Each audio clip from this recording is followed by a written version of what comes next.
I'm Bill Stoppard here in Toronto. I'm sitting in my pod and I'm ready to cast. Welcome to Podcast for Skaters number 1. Today I'm kicking off the whole podcast thing with questions from you. So it'll be the Patreon patrons that get the first crack at the questions, and I'm also throwing in some questions and comments from my YouTube channel, Pinto Pony Productions. If you're listening to this on iTunes or another service, I will not be referencing what's on screen very much. I'm going to try not to leave you out of the discussion very much at all. So let's delve right into the questions on the Patreon site. Friendly Psychobatic asks, how tight should inline skates be worn? If I make mine too loose, I fear I could twist my ankle or otherwise hurt myself. Too tight and I seem to have a harder time turning and smoothly maneuvering. This is a personal choice. I've seen people with loose and tight skates do very well with the agility and control. I personally like to have mine quite tight. I gravitate towards the skates where the laces make a big difference and the buckles are just like a secondary support. When I lace my skates up, I'm using waxed laces so I can go a little bit light on the lacing in the midfoot area so I don't cut off circulation or make bones shift, cause a little pain. But when I get up to the ankle, I really start to crank just to the point where it's not uncomfortable. So my range is limited, but if I play around for 10 minutes before I go skating, warm up, zip around the homestead a little bit, they loosen up to the point where I don't even realize they're tight or loose. That middle ground. I do prefer my skates a little bit on the tight side because I like the mechanical assistance I get from that top strap or from the laces. At the deep part of my stride, I just kind of bounce off my setup. If you're a freestyle skater doing cones, I guess it would be radically different. Oh, here's a nice one. Nick Savi. Nick Savi also has a inline skating channel. Very dynamic and fun. Nick Savi is spelled Nikzvi. Nick Savi says, okay, I will repeat once again that you're a great inspiration for a lot of people who started skating and even making videos on online skating after watching your vids. So my question will go further. Who was the inspiration for you when you started down the road of YouTube skater? Maybe another skater, another sport, a vlogger, or maybe a video maker with absolutely different content. How did it start? Tell us. The first set of videos that really impacted me was hoax. The first couple. I love the little bits of business, some of the city shots, the birds flying down the street, getting baguettes, going to the park in Marseille, and the actual skating, of course, was very exciting.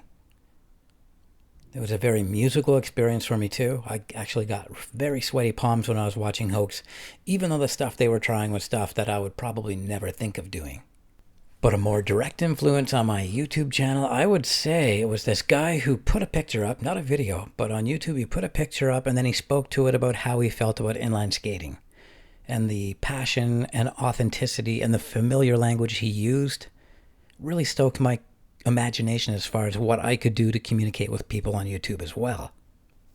This skater was Leon Bassin, who I've come to know since, and yeah, there's a reason that he was a voice in the wilderness for me. But before that, there was a time I shot myself on video in the early 90s, and I hated everything I saw. The kind of skater I thought I was just was not in the video I shot. It took me like 15 years to point the camera back at myself again. No, like 20 years. Wow. The second time around, I was very surprised that there was a viewership out there for me. But yes, I owe Leon huge thanks for showing me what could be done. All right, we have Sam, Singapore Skater. There's a lot of guys here that actually have their own YouTube sites. Great content like Nick Savi and Sam, Singapore Skater. Check out his channel. It's worth a look for sure. Hey, Bill, podcast is a great idea. Weekly might be a bit ambitious. Yeah, especially in the dead of winter when I'm going to have to go out and get some footage in the snow. That will happen. But yeah, I'm going to do it. I'm going to do it. Would like to hear about the reactions you get from people on the street, good and bad. For me, it ranges between spontaneous broad smiles to withering looks. Not too often, thankfully. Only the very young kids reliably go, wow. And then there's the droids on their smartphones who don't even see you. Yeah, the droids are predictable, so that's not a problem. The kids is particularly encouraging when you power stop or you sprint and you hear a kid exclaim and you think, yeah, I've just made a convert. To me, that's as important as reaching like 1,000 people in a video. Sorry, guys, but seeing me in person, it's amazing. Trust me. No, what I mean is just watching a skater in person really does impact you. I've always been more impacted by skaters I see in person. I once saw this guy doing an exhibition in downtown Windsor at the Freedom Festival. He was doing this mini ramp, but I didn't really care what was happening on the mini ramp. Well, I did. It was amazing, but completely inaccessible to me and what I thought I was going to be doing with skating. But the way he generated the speed for that mini ramp, that sprint he did beforehand, impressed me greatly. And there have been track skaters or marathon skaters thought I was going to be doing with skating. But the way he generated the speed for that mini ramp, that sprint he did beforehand, impressed me greatly.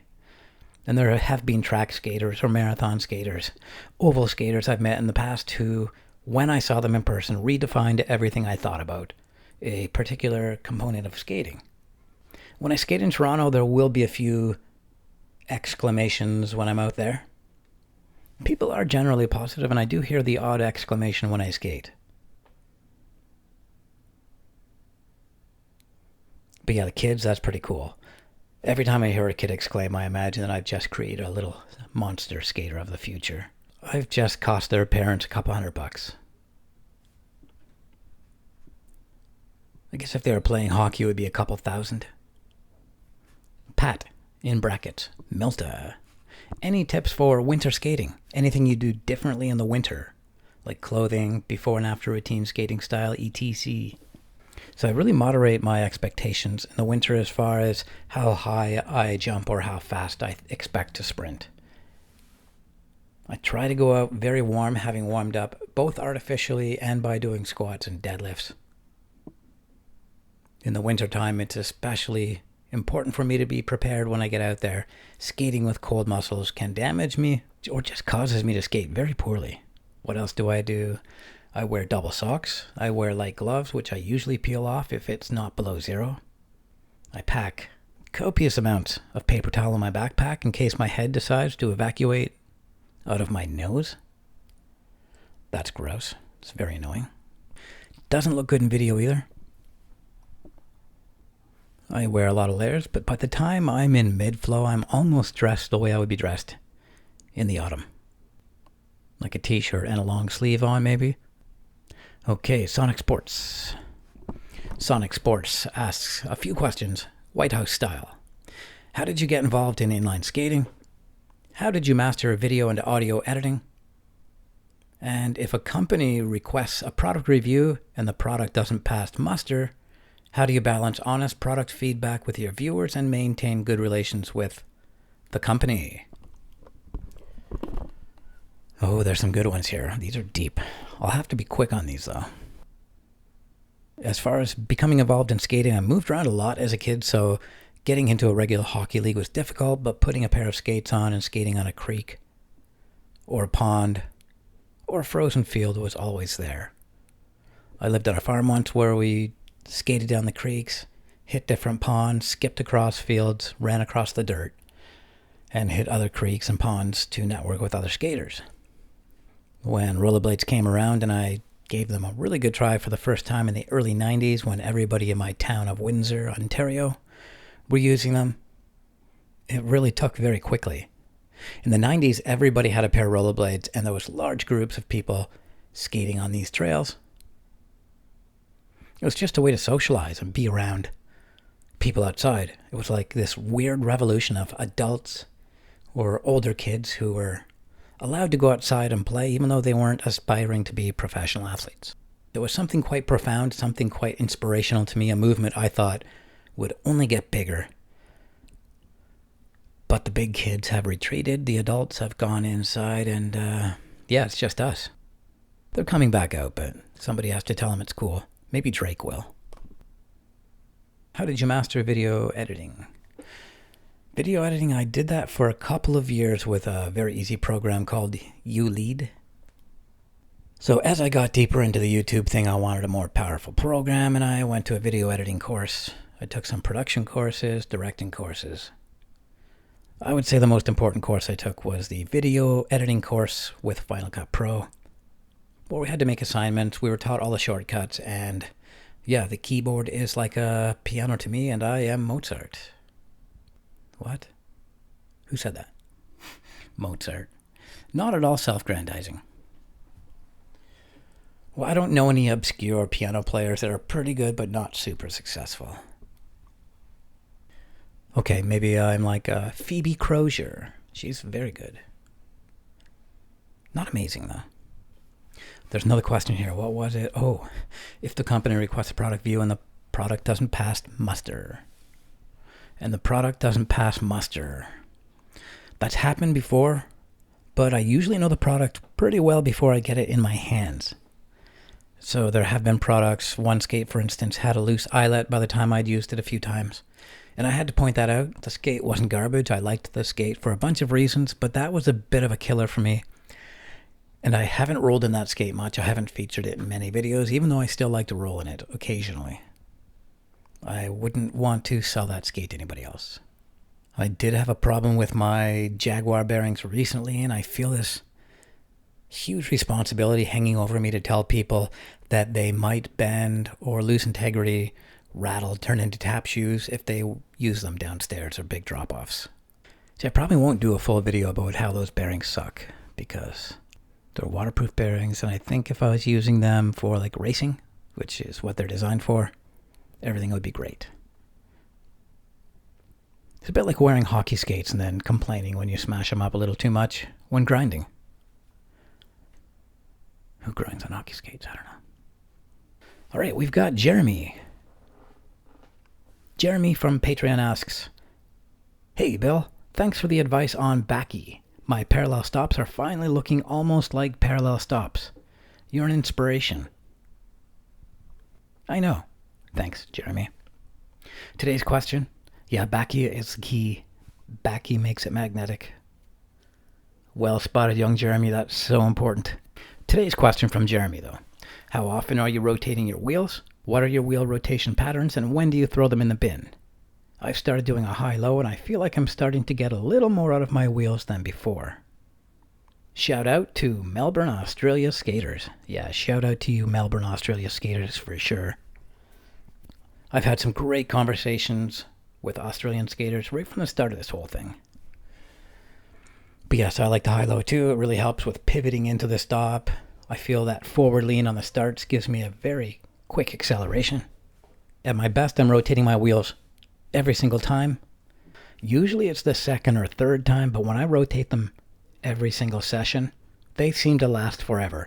They just get smaller and smaller, but if I'm diligent about rotating them, they don't seem to tear apart until they're ridiculously twee.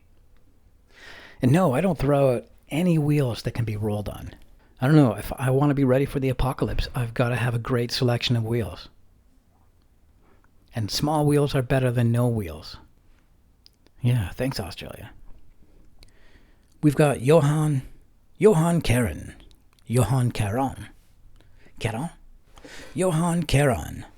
Hi, Bill. What is your setup to go skating in the autumn-winter time?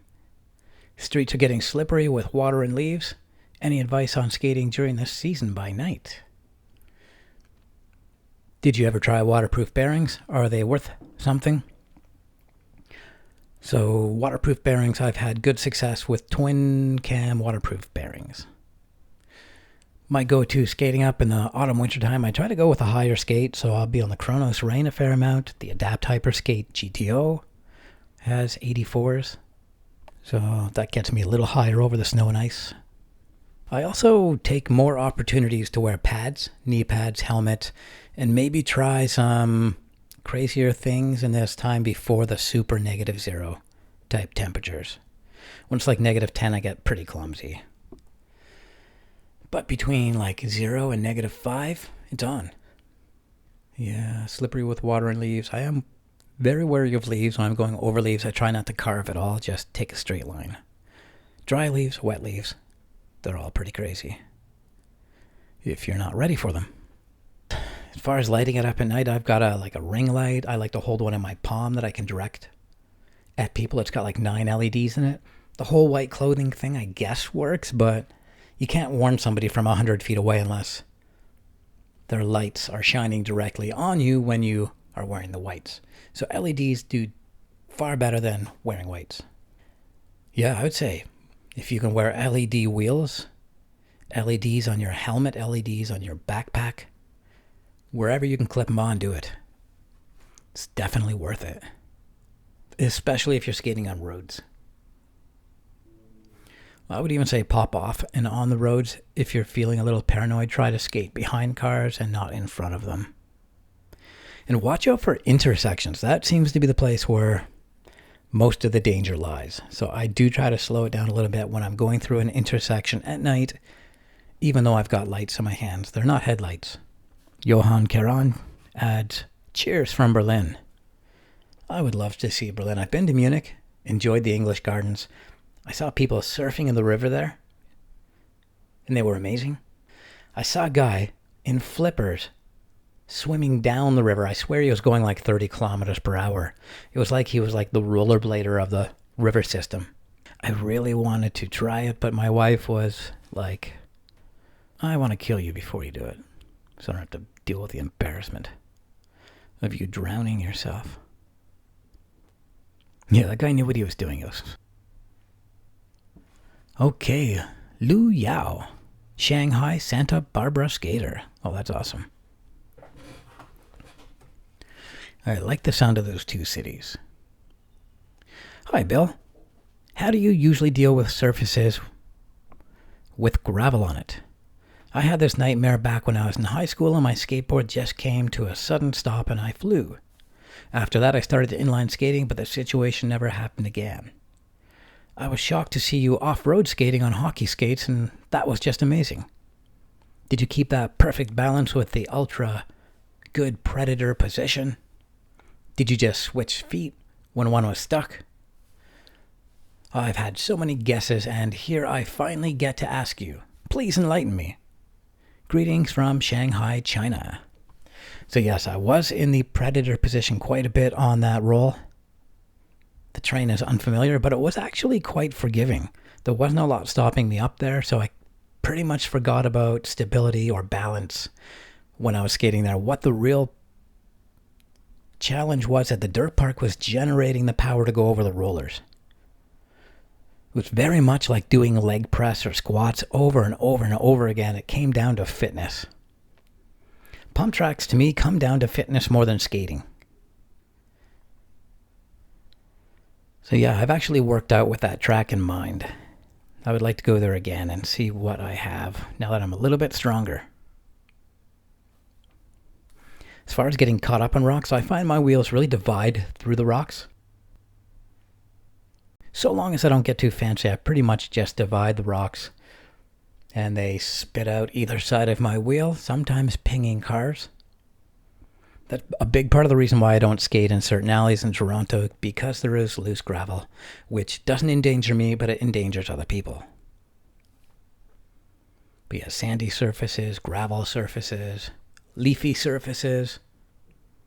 I try to take a straight line through it, or very short little steps. I keep my feet a little busy and I never do a full stride. Yeah, that's important. It's kind of like rain skating, but even choppier. You can always just plant a foot and do a one-footed pedal, but you can trip up that way. You can get a rock stuck on that front wheel, but it's quite rare.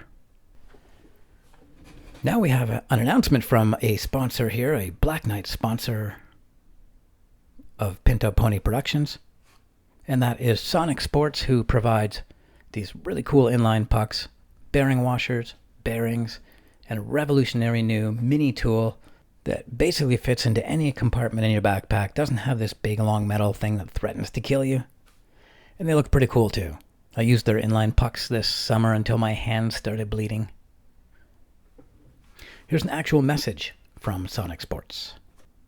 Sonic Sports is inviting skaters to participate in the design process by voting on colors for 2 new skate tools, launching spring 2019. Follow Sonic Sports on Instagram at Sonic Sports LA. Comment on your top 3 favorite color choices from the November 17th post. Followers and commenters will have a chance to win a Sonic Bearing Breakout t-shirt. That's awesome. Thanks, Sonic Sports. But I already have my favorite color, which is the Pinto Pony Orange.